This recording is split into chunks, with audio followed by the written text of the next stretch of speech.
If you are currently taking Ozempic, Wegovy, Mounjaro, retatrutide, you name it, or if you've been thinking about starting one of them, there is something your prescribing doctor is likely not telling you. It's not about whether the drug works. It absolutely can work. In the short term, many people see real results. What nobody is preparing you for is what happens to your body when you stop. Because here's what I see in my clinical practice and in the data over and over again. People stop the medication. The hunger comes roaring back. The weight returns, and it returns quickly and massively, and they are left feeling more defeated than before they ever started. 70% of people regain the weight they lost on these drugs within a year of stopping. 70%. In a recent meta-analysis looking at 37 different studies, the people gained the weight back, all of it, within 1.7 years of stopping the drug. The heartbreaking part is that their metabolism is often in worse shape than when they began. Today, I want to walk you through exactly what is happening biologically when you come off these meds, because understanding it is how you stop it from happening to you. You can work with these medications and get off of it and do it in a healthy way. I'm Dr. Ashley Lucas. I hold a PhD in sports nutrition and chronic disease. I'm a registered dietitian. I'm the founder of PhD Weight Loss, where we have helped today over 13,000 people collectively drop more than 480,000 pounds. To date, this is natural, right? Without any kind of medication, without chronic calorie restriction, without any kind of dependency. Now, this is what is possible when you work with your body instead of overriding it. If you're already feeling stuck, if you've tried the medication route and you're watching your results slip, I want you to know that there is a different path. That's exactly the work we do every single day at PhD Weight Loss. Just go check out myphdweightloss.com or click the link in the description to learn more. Let's start with something I need you, or I really want you to clearly hear. If you've regained weight after stopping one of these medications, that is not a personal failure. Your body did exactly what it was designed to do. The problem here is not you. The problem is that the drug addressed a symptom without ever repairing the underlying biology, without helping you change the lifestyle behaviors and habits as well that has to be adjusted if you want to keep weight off long term. These medications, they work by mimicking a hormone your gut already makes called GLP-1. That hormone signals your brain that you're full and helps regulate your blood sugar. When you inject it from the outside, your brain hears those signals. You eat less. The scale starts to track down. It's very exciting. But here's what happens in the background while all of that is going on. Your body, for most people, if they're just taking the medication and not shifting their lifestyle or their diet, their body begins to lose muscle. This is one of the most significant and under-discussed risks of these medications, and it's something I'm really concerned about. Research suggests that GLP-1 drugs can cause equal loss of muscle and fat. So what that means is that for every pound of fat you're dropping, you may be dropping almost a pound of muscle right alongside it. A lot of the studies coming out, it shows that 30 to 40% of the weight loss is coming from muscle. That matters because muscle is your metabolic engine. It is the tissue that burns calories at rest. It is what keeps your metabolism running strong as you age. It's the organ of longevity. It's your metabolic currency. It's really important. Every pound of muscle you lose makes it harder to maintain any weight loss long term. It makes you much more vulnerable to rebound, and it's really, really difficult to build back, especially if you are over the age of 40 and as you continue to age. When people ask me why they feel so tired after stopping these drugs, or why they be gaining fat even when they're not eating more than they were before, that is often the answer. Their metabolic engine has been quietly downsized through the muscle loss. Now, this degree of muscle loss does not have to happen like this. It's not the drugs that cause the muscle loss. Even if you're taking the medication, as long as you're doing it the right way, you can prevent a lot of this from happening. Second thing that happens when you get off of these medications is that, and this is for a lot of people, there are outliers for sure. Appetite comes back, and it comes back hard. GLP-1 medications suppress your hunger by working around your body's natural signaling system, right? They're doing the job your gut is supposed to do on its own. When you override a system long enough, the system can get quiet.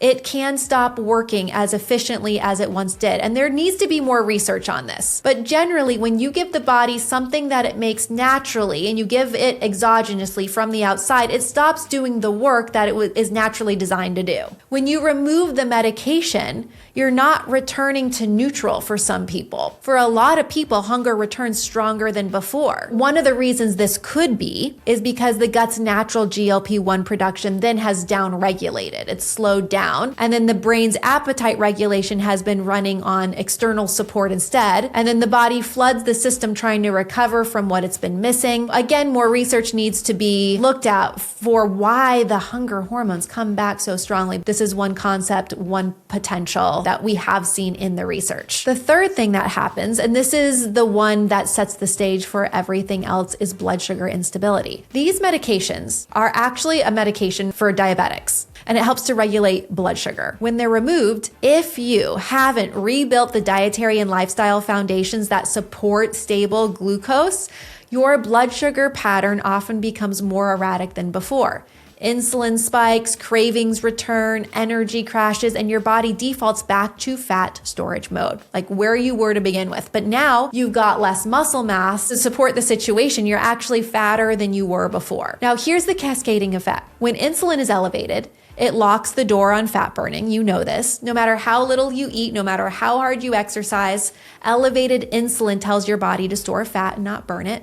This is why so many people find themselves doing everything right and still gaining weight back after stopping these drugs. The medication never fixed the insulin signaling. It never really got to the root issue. Now, if you are on one of these medications, you've tried it and you're off now, or you just don't want to go on it and you really want to support your body naturally as much as possible, no matter the situation, there are specific things you can do, specific things you can eat, and ways that you can live your life that will naturally increase your GLP-1 signals. If this interests you, I have a free guide helping you on what all those action steps can be. So if something like that interests you, just head on into the description and you will see a free guide there on how to naturally increase your GLP-1 levels. All right, so what do you actually do? What are the steps here? Whether you're currently on one of these medications, if you're planning to stop, if you're trying to avoid them altogether, here is the foundation that changes everything. First, you've got to rebuild your gut's ability to produce GLP-1 naturally. That happens through consistent, high-quality protein at every meal, fermented foods that support your microbiome, fiber that slows digestion, keeps the gut actively producing the signals that your brain needs to feel satisfied.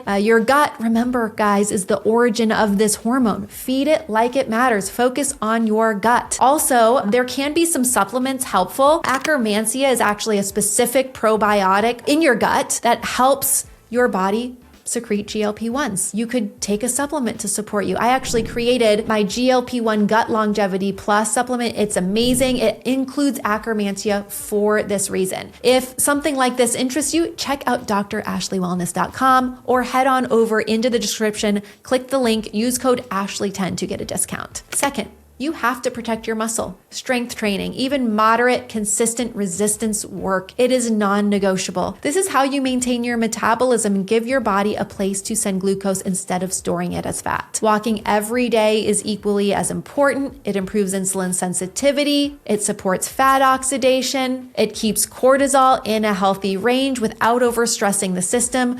Go outside, walk, be in nature, even better, take a friend with you. There is research showing that when we walk outside in nature and we were chatting with someone we really enjoy the company of, oh my gosh, we secrete more dopamine and serotonin, which is our feel-good neurotransmitter. There's even research looking at reduced risk of heart disease from doing these things. Third, you have to stabilize blood sugar through food first. This means, and I talk about this often, leading every meal with protein, avoiding sugar and processed carbs, at least in the first half of your day. For sure, for breakfast, do not eat cereal and a banana with skim milk. Do not eat a smoothie that has a ton of fruit and fruit juice in it, right? You want to make sure that you're eating in a way that keeps insulin low enough that allows for fat burning. We want fat burning to stay switched on, so we got to keep our insulin low. This is the nutritional architecture that makes weight loss sustainable. You've got to do it if you're on the drug or if you're not, no matter what, it's work. Fourth, and I say this with every ounce of clinical conviction I have, you have to stop under eating. Chronic calorie restriction is one of the primary reasons people end up on these medications in the first place.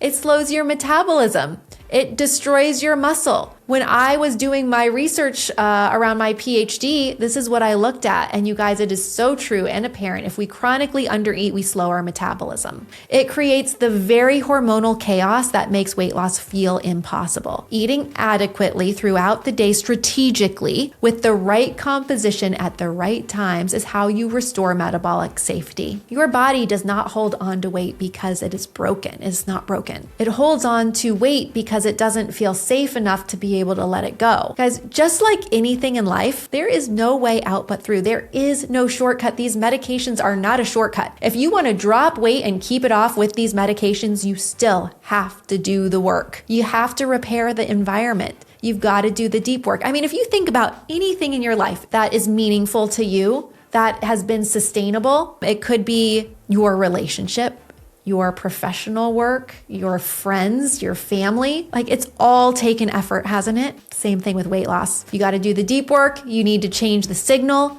And when you do, that's when your body actually responds in a positive way. Now, what I want you to walk away with today is this. Ozempic, medications like them, they're not the villain. They can be a tool. But I hope for you that you do it in a way where it's a short-term tool so that you can feel empowered and be able to sustain this weight loss without being on a medication forever. But remember, no matter what you do, a tool used without a foundation is just a temporary fix. And you do not need the medications.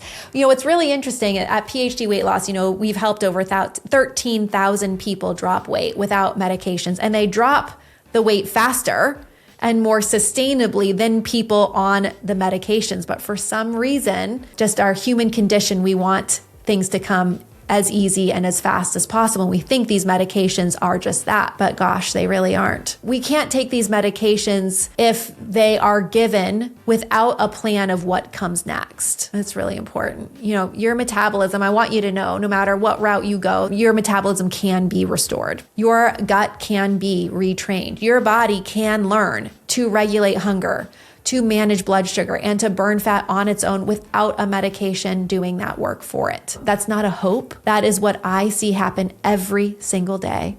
And I want you to remember that your body is not your enemy. It has been protecting you the entire time. And when you give it the right environment, it knows exactly what to do. If you want to go deeper on how to naturally boost your own GLP-1 levels through food and lifestyle, check out the guide that I've got for you in the description, but you can also check out this video. I put a full video together walking you through exactly what to do, and that is right here. So just click it to watch next. And if this content is helping you understand your body in a new way, I encourage you to subscribe so you don't miss what's coming. Drop your thoughts, your comments below. We love to read them and answer each one. And new videos go up every week, so you want to make sure you subscribe. Remember, you've got to step up to make the change. Lead with your heart, train your mind, and listen to what your body already knows. I'll see you next time.